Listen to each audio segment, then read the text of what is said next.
ಇನ್ನು ಸಚಿವ ಸಂಪುಟ ಸಭೆಯಲ್ಲಿ ಒಳ ಮೀಸಲಾತಿ ವಿಚಾರಕ್ಕೆ ಸಂಬಂಧಪಟ್ಟಂತೆ ಚರ್ಚೆಯನ್ನು ನಡೆಸಲಾಗುತ್ತೆ. ಒಳ ಮೀಸಲಾತಿ ಬಗ್ಗೆ ಅಂತಿಮ ನಿರ್ಣಯಕ್ಕೆ ನಿರ್ಧಾರವನ್ನು ತೆಗೆದುಕೊಳ್ಳಲಾಗಿದೆ.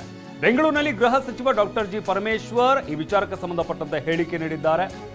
ಅಂದ್ರೆ ಚರ್ಚೆ ಏನಾಯ್ತು ಅನ್ನೋ ವಿಚಾರಕ್ಕೆ ಸಂಬಂಧಪಟ್ಟಂತೆ ಏನೆಲ್ಲ ಚರ್ಚೆ ಆಗಿದೆ ಅಂತ. ಈ ಹಿಂದೆ ನಮ್ಮ ಸರ್ಕಾರ ಚಿತ್ರದುರ್ಗ ಸಮಾವೇಶದಲ್ಲಿ ಈ ಬಗ್ಗೆ ನಿರ್ಣಯ ಮಾಡಿತ್ತು. ಈಗಾಗಲೇ ಸರ್ಕಾರ ನಿರ್ಣಯವನ್ನು ತೆಗೆದುಕೊಂಡಿದೆ. ನ್ಯಾಯಮೂರ್ತಿ ಸದಾಶಿವ ಆಯೋಗದ ವರದಿ ಬಗ್ಗೆ ನಿರ್ಣಯಕ್ಕೆ ತೀರ್ಮಾನವನ್ನ ತೆಗೆದುಕೊಳ್ಳಲಾಗಿದೆ. ಬೊಮ್ಮಾಯಿ ಸಿಎಂ ಆಗಿದ್ದಾಗ ವರದಿಯನ್ನೇ ತಿರಸ್ಕರಿಸಿದ್ರು. ಕಾನೂನಾತ್ಮಕವಾಗಿ ಒಳ ಮೀಸಲಾತಿಯನ್ನು ಕೊಡಬೇಕಾಗುತ್ತೆ ಅಂತ ಡಾಕ್ಟರ್ ಜಿ ಪರಮೇಶ್ವರ್ ಹೇಳಿದ್ದಾರೆ. ನಿರ್ಧಾರ ಸರ್ಕಾರ ತಗೋಬೇಕು ಅಂತೇಳಿ ಅಭಿಪ್ರಾಯ ಪಟ್ಟಿದ್ದೇವೆ. ಒಳ ಮೀಸಲಾತಿ ವಿಚಾರದಲ್ಲಿ ಒಂದು ಅಂತಿಮ ನಿರ್ಧಾರ ಸರ್ಕಾರ ತಗೋಬೇಕು ಅಂತೇಳಿ ನಾವು ಚಿತ್ರದುರ್ಗದಲ್ಲಿ ಒಂದು SC/ST ಸಮಾವೇಶವನ್ನು ಮಾಡಿದ್ದೇವೆ ಚುನಾವಣೆ ಮೊದಲು. ಆ ಸಂದರ್ಭದಲ್ಲಿ ಒಂದು ನಿರ್ಣಯ ಮಾಡಿದ್ದೇವೆ.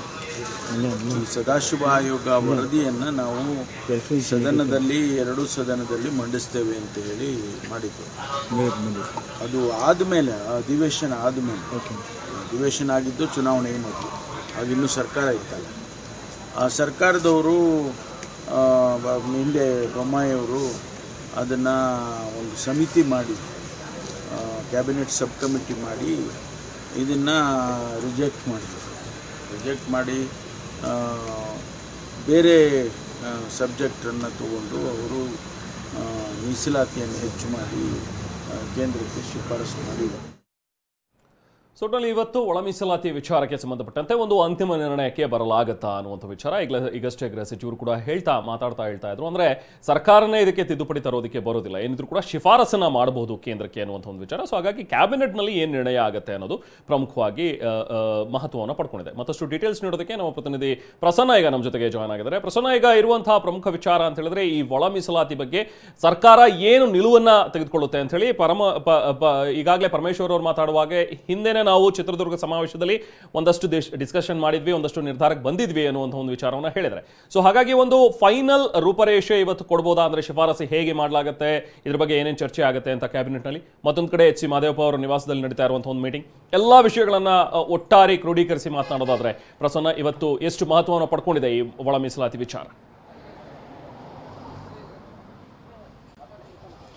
ರೆಹಮಾನ್, ಒಳ ಮೀಸಲಾತಿಯ ಜಾರಿಯ ವಿಚಾರ ಕಾಂಗ್ರೆಸ್ ಸರ್ಕಾರದ ಪಾಲಿಗೂ ಕೂಡ ಅತ್ಯಂತ ಮಹತ್ವದಾಗುತ್ತೆ.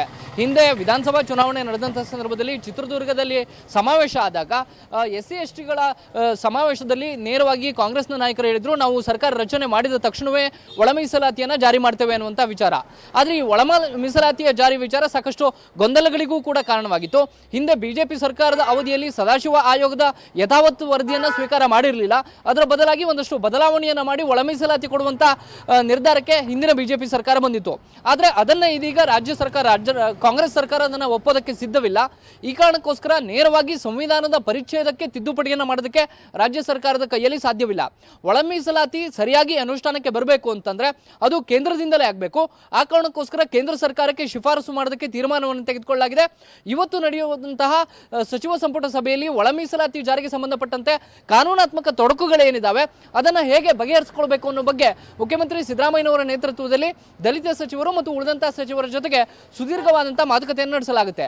ಬಳಿಕ ಸಂವಿಧಾನದ ಪರಿಚ್ಛೇದ 341ಕ್ಕೆ ತಿದ್ದುಪಡಿಯನ್ನು ತರೋದಕ್ಕೆ ಕೇಂದ್ರಕ್ಕೆ ಶಿಫಾರಸು ಮಾಡೋದಕ್ಕೆ ಇವತ್ತು ರಾಜ್ಯ ಸರ್ಕಾರ ಬಹುತೇಕ ನಿರ್ಧಾರ ಮಾಡುವಂತಹ ಸಾಧ್ಯತೆ ಇದೆ. ಮತ್ತು ಹಲವು ಸಮುದಾಯಗಳಿಗೆ ಅಂದರೆ ಒಳ ಮೀಸಲಾತಿ ಜಾರಿಗೆ ಬಂದರೆ ಕೆಲವೊಂದು ಒಳಪಂಗಡಗಳು SC ಸಮುದಾಯದಿಂದ ಹೊರಗೆ ಹೋಗ್ತವೆ ಅಥವಾ ಮೀಸಲಾತಿಯಿಂದ ವಂಚಿತರಾಗ್ತಾರೆ ಅನ್ನುವಂಥ ಒಂದಷ್ಟು ಆತಂಕ ಕೂಡ ಇದೆ. ಕಳೆದ ವಿಧಾನಸಭಾ ಚುನಾವಣೆಯ ಸಂದರ್ಭದಲ್ಲಿ ಬಂಜಾರ ಸಮುದಾಯ ಅದೇ ಕಾರಣಕ್ಕೋಸ್ಕರ ಬಿಜೆಪಿಯ ವಿರುದ್ಧ ಸಿಡಿದೇಳುವಂತಹ ಪರಿಸ್ಥಿತಿ ಬಂದೊದಗಿತ್ತು.